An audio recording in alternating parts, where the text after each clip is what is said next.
अहिल्यानगरमध्ये झेडपीच्या शाळांना घर 75 गावात शाळा बंद। अहिल्यानगर जिल्ह्यासाठी एक चिंताजनक बातमी समोर आली आहे।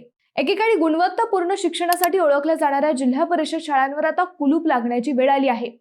गेल्या अवघ्या 9 वर्षात तब्बल 75 जिल्हा परिषद शाळा बंद झाल्या आहेत। मंडळी, ग्रामीण भागातील विद्यार्थ्यांना शिक्षणाच्या मुख्य प्रवाहात आणण्याचे सर्वात मोठे माध्यम म्हणजे जिल्हा परिषद शाळा। पण गेल्या काही वर्षांपासून या शाळांमधील विद्यार्थी संख्या सातत्याने कमी होत आहे। पटसंख्या घटल्यामुळे शासनाला या शाळा बंद करून त्यांचे समायोजन इतर शाळांमध्ये करावे लागले आहे।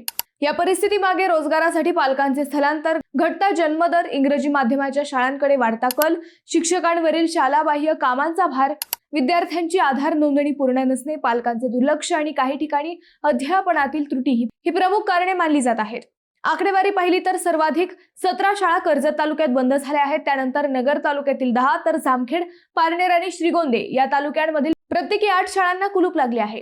मंडळी, ग्रामीण शिक्षण व्यवस्था टिकवायची असेल तर विद्यार्थी संख्या वाढवण्याची आणि जिल्हा परिषद शाळांवरील विश्वास पुन्हा निर्माण करण्यासाठी शासन, प्रशासन, शिक्षक आणि पालक या सर्वांनी एकत्रितपणे प्रयत्न करण्याची गरज असल्याचे मत व्यक्त केले जात आहे।